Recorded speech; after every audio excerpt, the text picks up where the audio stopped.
My name is Chelsea Acton. I'm 33 years old, and I run a horse rescue ranch in rural Virginia.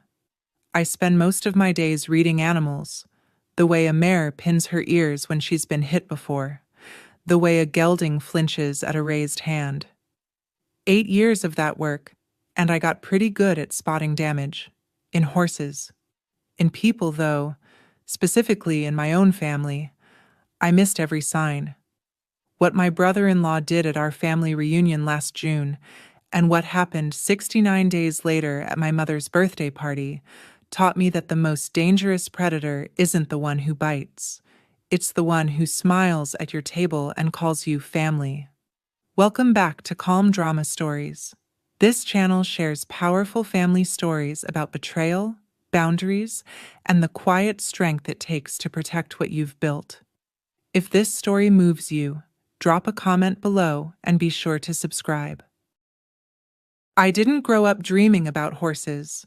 I grew up in a small town in the Shenandoah Valley, daughter of a cafeteria worker and a machinist, and my first career was numbers. I worked as a staff accountant at a small firm in Staunton for 3 years after college, reconciling ledgers and filing quarterly taxes for local businesses. Good work, steady. But every Saturday, I drove out to a neighbor's farm to help with her horses, and every Monday morning, I sat at my desk thinking about fences instead of spreadsheets. At 25, I found 12 acres with a barn that had more holes than roof. The asking price was low enough that my 3 years of savings plus a small SBA loan covered the down payment. I signed the papers on a Tuesday and started pulling rotten boards off the barn walls the same afternoon. That first winter, I had 5 rescue horses, animals County Services had seized from a neglect case, and a space heater I carried between stalls because the barn had no insulation. I learned fence repair from YouTube. I learned equine nutrition from a retired vet who lived down Route 11. I learned that if you show up at 5 in the morning every single day and do the ugly work nobody wants to do, eventually the ugly work turns into something real. 8 years later, Acton Ridge Rescue boarded 22 horses. I ran a farm store out of the front building selling leather goods, honey, and preserves I made myself. I'd built an equine therapy program for veterans dealing with PTSD, 4 sessions a week, no charge. Every evening, I sat at my desk and reconciled the day's numbers. Feed costs, boarding fees, vet bills, down to the cent. That habit would save my ranch. I just didn't know it yet. My sister Paige is 4 years younger. Growing up, we were close the way sisters are when there's nobody else around. Same bedroom, same bus stop, same hand-me-down winter coat. Paige was the social one, the pretty one, the one who knew everyone's name at church. I was the one who balanced Mom's checkbook when Dad got sick. We loved each other. But somewhere between her senior prom and my first tax season, the gap opened. Paige married Garrett Hollis when she was 24. She'd known him 7 months. Mom didn't say no. Mom never said no to Paige. But I caught her standing at the kitchen sink the night before the wedding, scrubbing the same pot for 10 minutes straight. Paige had 2 kids fast. Lily came at 25, Mason at 27. She stayed home with them while Garrett worked insurance. Every time I visited, the conversations got shorter and the undertones got louder. Must be nice to be your own boss. I wish I could just ride horses all day. I told myself she was joking. I told myself she was tired from the kids. Then there was Mom, Linda Acton, 58, retired from the school cafeteria after 31 years. Widowed 6 years ago, when Dad's heart gave out in the garage on a Sunday morning. Mom lived alone in the house she'd raised us in, 20 minutes from my ranch. She wanted one thing more than anything, her family together, under one roof, getting along. You girls are all I have, she said at least once a month. And because I was the oldest, and because I had the space, And because saying no to my mother felt like kicking a kitten, I hosted everything, every birthday, every holiday, every gathering, at my ranch, on my dime. Garrett Hollis was the kind of man who could talk for 20 minutes without saying anything true. He had a good handshake and a wide smile and a habit of steering every conversation toward money, specifically, other people's money. The first time he visited Acton Ridge, he walked the property like a buyer. This place must be worth what? $500,000? Pretty good for a girl who used to do other people's taxes. I didn't correct him on the number. I didn't correct him on the condescension. I poured him iced tea and showed him the barn. That was my mistake pattern. Not confronting, not correcting, just absorbing. 18 months before the reunion, Garrett called me on a Wednesday night. Needed $3,000 for a car repair. His Tahoe's transmission was shot, and the shop wouldn't release it without payment. I sent it via Zelle that same hour. He said he'd pay me back in 2 weeks. 18 months later, I was still waiting. I brought it up once, just once, at a Sunday dinner at Mom's. Garrett laughed and waved his fork. Come on, Chels, we're family. Mom nodded along. Paige looked at her plate. I let it go because $3,000 wasn't worth losing my sister. That's the math you do when you love someone.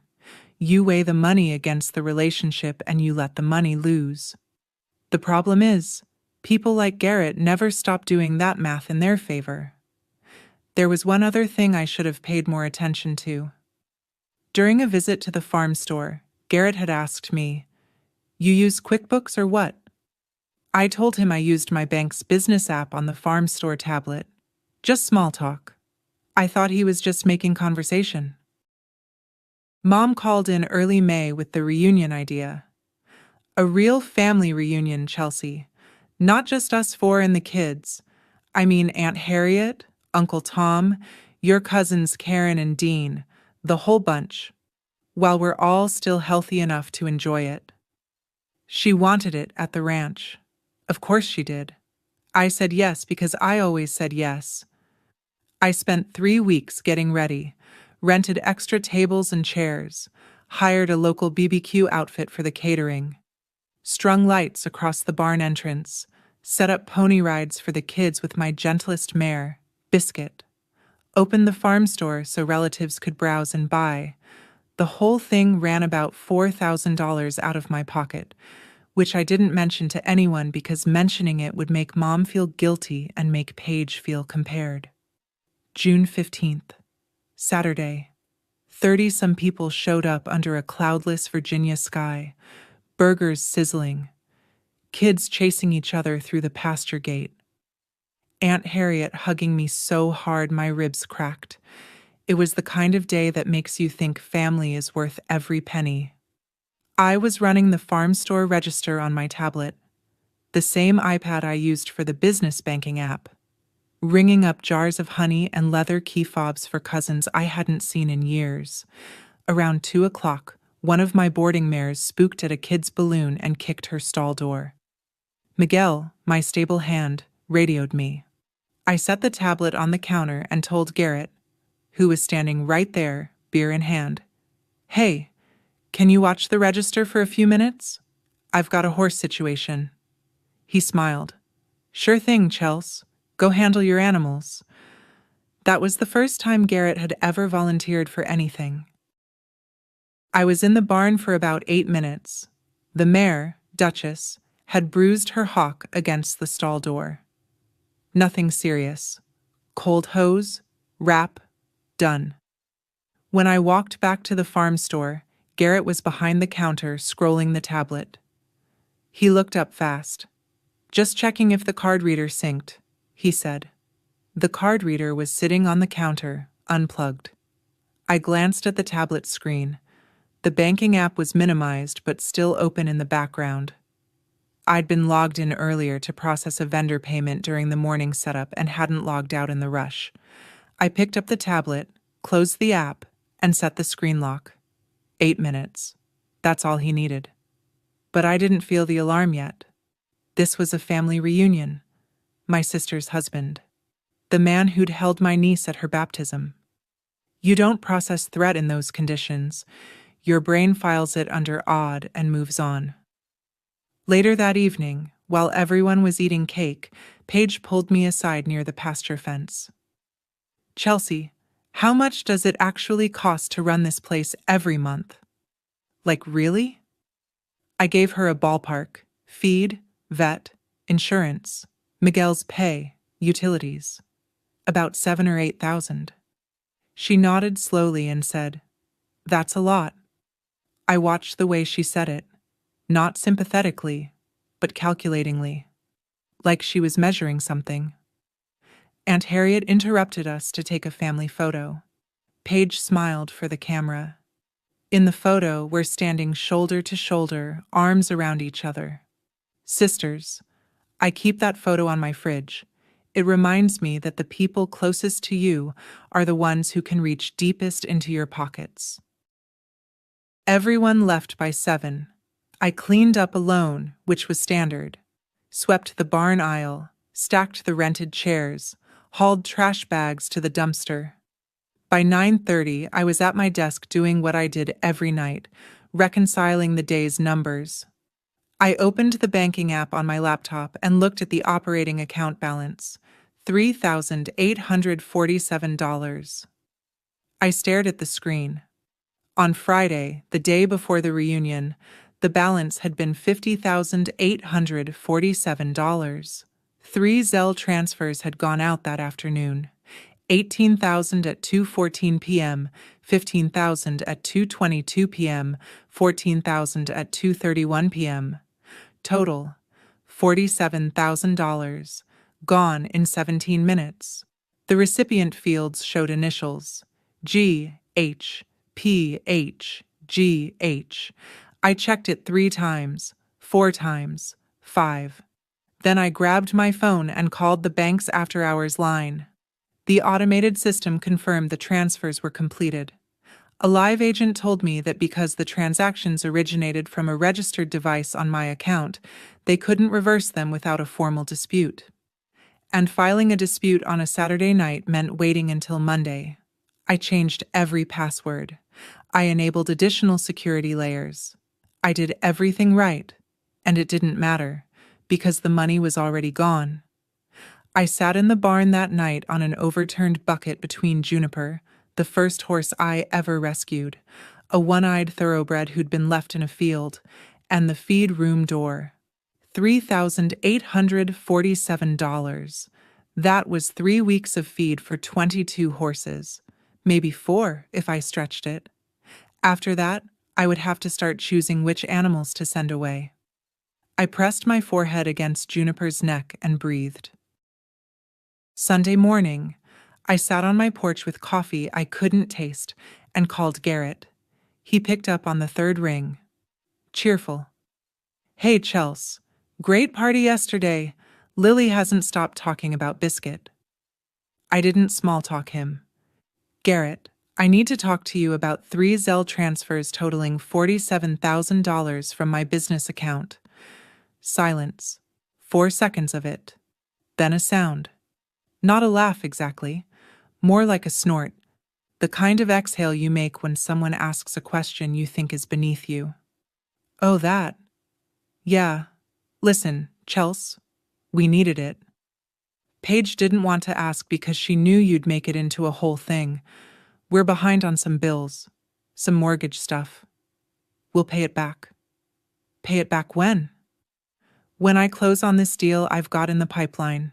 Couple months, tops." "You accessed my business account without my knowledge and transferred $47,000. That's not borrowing, Garrett. That's theft." His voice changed. The charm drained out of it like water through gravel. "Theft? Come on. We needed it more than you. You've got your ranch, your horses, your little store. We've got 2 kids and a mortgage we can't make. So yeah, we needed it. And frankly, Chelsea, you owe your sister. She's been watching you play farmer princess for years while we scrape by." We needed it more than you. I let the words sit in my chest for a moment. Not because they hurt, they did, but because they clarified something. This wasn't a man who felt guilty about taking. This was a man who felt entitled to it. I hung up. My hands were shaking, but not from fear. From the hard, clean edge of understanding that there was no conversation that would fix this. Monday morning, my phone rang before I'd finished feeding the horses. Mom. Chelsea, honey, Paige called me. I know you're upset, but they're going through a hard time. Garrett's been under a lot of pressure at work. You know how it is for young families. Mom, he stole $47,000 from my operating account. He borrowed it. There's a difference. And frankly, she paused. I could hear her choosing the words she thought would end the conversation. Family doesn't keep score, Chelsea. Family doesn't keep score. I'd heard variations of that line my whole life, when I paid for Paige's car repair, when I covered Mom's dental bill, when I lent Garrett $3,000 he never returned. The score was always the same. Chelsea gives, everyone takes, and anyone who notices the pattern is the problem. Mom, $47,000 isn't a score. It's my payroll. It's my feed supplier. It's the vet bill for 4 horses due next week. If I don't get that money back, I start losing animals. Can't you take out a loan or dip into savings? My savings built this ranch. My operating account runs it. He emptied the operating account. Just let it go, Chelsea. I don't want this to tear our family apart. I looked out the office window. 22 horses in the pasture. Miguel hauling hay bales from the storage shed. The farm store, still decorated with reunion leftovers I hadn't taken down. All of it running on $3,000 and whatever I could scrape from product sales this week. Letting it go meant letting the ranch go, and the ranch was the only thing in my life that had never lied to me. I'll handle it, Mom, I said. And I meant it, just not the way she hoped. I sat there in my office watching my horses graze, knowing I had maybe 3 weeks of operating money left. 3 weeks before I'd have to choose which animals to send away. Have you ever had someone take what you built and tell you it was your duty to let them? If this story is hitting close, stay with me. What happened next? I didn't see it coming either. Monday afternoon, I drove to the bank. The branch manager, a woman named Diane, who'd handled the ranch account since I opened it, pulled up the transaction log on her screen and turned the monitor so I could see. 3 Zelle transfers. Device, Chelsea's iPad. IP address, matching my ranch Wi-Fi network. Timestamps, 2:14, 2:22, 2:31 p.m. The exact window I was in the barn wrapping Duchess's hawk. The system shows these were initiated from your registered device on your network, Diane said. From our end, they read as authorized. Someone else used my tablet while I was in the barn. I have a witness who can confirm my location. Diane folded her hands. Ms. Acton, I believe you, but without a police report establishing unauthorized access, the bank treats this as an account holder's transaction. We can't reverse completed Zelle transfers under those circumstances. I sat with that for a moment. The system was telling me that because the thief used my device, it was my problem. Then I need a police report, I said. Diane nodded. I'd recommend it. I drove back to the ranch and called Ruth Calloway. Ruth was 55, a CPA who'd been doing the ranch's taxes for 6 years. She was also the most methodical person I'd ever met, the kind of woman who color-coded her grocery list. Ruth, I need your help tracing some transfers, and I need it fast. Ruth came to the ranch Tuesday evening with her laptop and a box of printed bank records I'd sent her that morning. We sat at my kitchen table and she walked me through what she'd found. The 3 Zelle transfers landed in 2 accounts. 2 went to an account under Garrett Hollis, 18,000 and 14,000.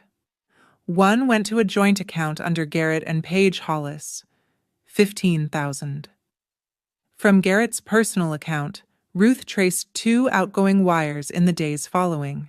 18,000 went to an entity called Hollis Property Group, LLC.